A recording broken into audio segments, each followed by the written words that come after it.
নিরাপত্তার প্রশ্নে 14ই আগস্ট রাতে দখল নিয়েছিল মেয়েরা, তাতেই টনক নড়ে গিয়েছিল রাজ্য পুলিশ প্রশাসনের। আর মঙ্গলবার পশ্চিমবঙ্গ ছাত্র সমাজের নবান্ন অভিযানের ডাকে সিঁদুরে মেঘ দেখছে পুলিশ প্রশাসন। এই অভিযান বেআইনি বলেই মত পুলিশ কর্তাদের।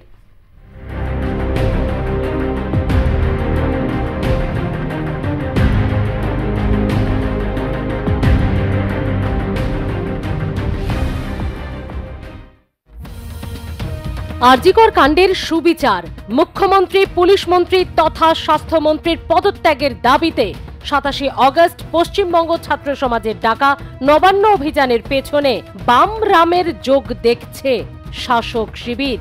যদিও এই গণ আন্দোলনে কোনো রাজনৈতিক রং নেই বলেই দাবি করলেন আহ্বায়করা। পাশাপাশি পশ্চিমবঙ্গ ছাত্র সমাজের ব্যানারেই হবে এই অভিযান, এ কথাও জানালেন তারা। কোন রাজনৈতিক দলের রাজ্যস্তরীয় নেতৃত্ব যেন আমাদের এই মিছিলের অগ্রভাগে যেন অংশগ্রহণ না করেন এবং এই মিছিলকে রাজনৈতিকরণ হওয়ার থেকে তারা নিজ নিজ দায়বদ্ধতা যেন পালন করেন। নবান্ন অভিযানের কর্মসূচিতে গুলি চালানো, এমনকি খুনের ষড়যন্ত্র করছে বিজেপি। সোমবার এমনই অভিযোগ সামনে এনে সাংবাদিক সম্মেলনের মাধ্যমে দুটি ভাইরাল ভিডিও প্রকাশ করা হয় তৃণমূলের শীর্ষ নেতৃত্বের তরফে। ভিডিওর সত্যতা যাচাই করেনি আর প্লাস নিউজ। জঙ্গি আন্দোলন ওটা যদি করতেই হবে, জঙ্গি আন্দোলন না করতে হলে কিচ্ছু হবে না। একটা দুটো বডি যদি না পড়ে কিচ্ছু হবে না। রবার্ট বুলেট আমার মনে হয় না ওরা বুলেট চালাবে, কারণ ওরা কিন্তু একটা জিনিস বুঝেছে, কিন্তু এরা চালাতে বাধ্য করাবে। মানে যারা যাবে এখানে একটা ভেতরে বিরাট রাজনীতি চক্র চলছে, এইটা থেকেই হয়তো একটা অন্য কিছু মোড় ঘুরে গেলে ঘুরে যেতেও পারে। এই ভিডিও প্রকাশ হওয়ার পরই ভিডিওতে দেখতে পাওয়া যায় দুই বিজেপি নেতা বাবলু গঙ্গোপাধ্যায় ও সৌমেন চট্টোপাধ্যায়কে। আটক করে তাদের ঘাটাল থানার পুলিশ, যদিও এখনো একজন পলাতক। ধৃত বাবলু গঙ্গোপাধ্যায় ঘাটাল মহকুমার অন্তর্গত খড়ার পুরসভার 4 নম্বর ওয়ার্ডের বিজেপি কাউন্সিলর এবং সৌমেন চট্টোপাধ্যায় বিজেপির রাজ্য সমবায় সমিতির কো-কনভেনর। পলাতক বিপ্লব মাল চন্দ্রকোনা 2 নম্বর ব্লকের বিজেপি মন্ডল সভাপতি। আরজিকর ইস্যুতে ন্যায় বিচারের দাবিতে মঙ্গলবার সংগ্রামী যৌথ মঞ্চের তরফেও হাওড়া থেকে আলাদাভাবে নবান্ন অভিযানের ডাক দেওয়া হয়েছে। তাতে এসএসসি, প্রাইমারি, টেট এবং নানা ক্ষেত্রের চাকরি প্রার্থীদেরও যোগ দেওয়ার কথা। সমাজ মাধ্যম সহ বিভিন্ন জায়গায় এমনই পোস্ট ভাইরাল। এই পোস্টেরও সত্যতা যাচাই করেনি আর প্লাস নিউজ। যদিও তৃণমূলের রাজ্য সাধারণ সম্পাদক তন্ময় ঘোষের সঙ্গে বৈঠক করেন আন্দোলনকারী চাকরি প্রার্থীরা। বৈঠক শেষে SSC 2016 group C, group D, upper primary এবং পিএসসির আন্দোলনকারী চাকরি প্রার্থীরা জানান তারা কেউই নবান্ন অভিযানে যোগ দেবেন না।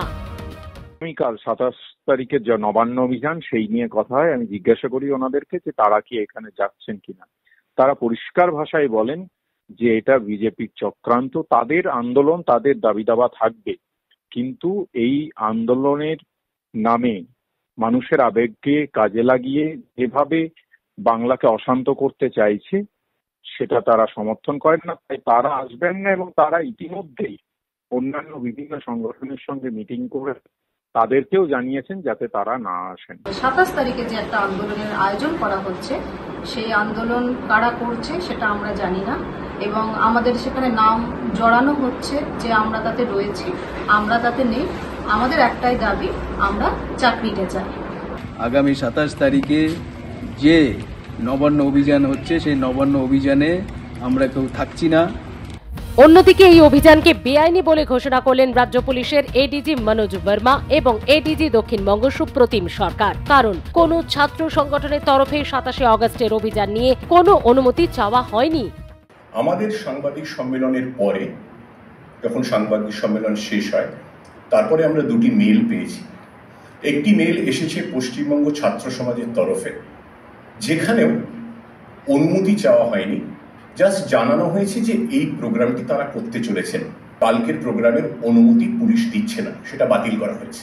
সংগ্রামী যৌথ মঞ্চের তরফেও আমাদের কাছে একটি চিঠি আসে আজকে দুপুরের পরে, সাংবাদিক সম্মেলন শেষ হওয়ার পরে, কিন্তু তাদের অনুমতিও আমরা বাতিল করেছি। নবান্ন অভিযান অরাজনৈতিক হলেও রাজনীতির গন্ধ পাচ্ছে শাসক শিবির। তবে সিপিআইএম এর তরফে প্রথমেই জানিয়ে দেওয়া হয়েছে সিপিআইএম এই কর্মসূচিতে নেই। কংগ্রেসের তরফে বলা হয়েছে ছাত্রদের অধিকার আছে যে কোনো প্রতিবাদের। কেন্দ্রীয় শিক্ষা প্রতিমন্ত্রী ডক্টর সুকান্ত মজুমদার বলেন, আমরা উদ্যোক্তা না হলেও আন্দোলনের সমর্থন আছে। মঙ্গলবারের এই অরাজনৈতিক নবান্ন অভিযান কতটা সফল হয় এখন সেটাই দেখার। ব্যুরো রিপোর্ট, আর প্লাস নিউজ।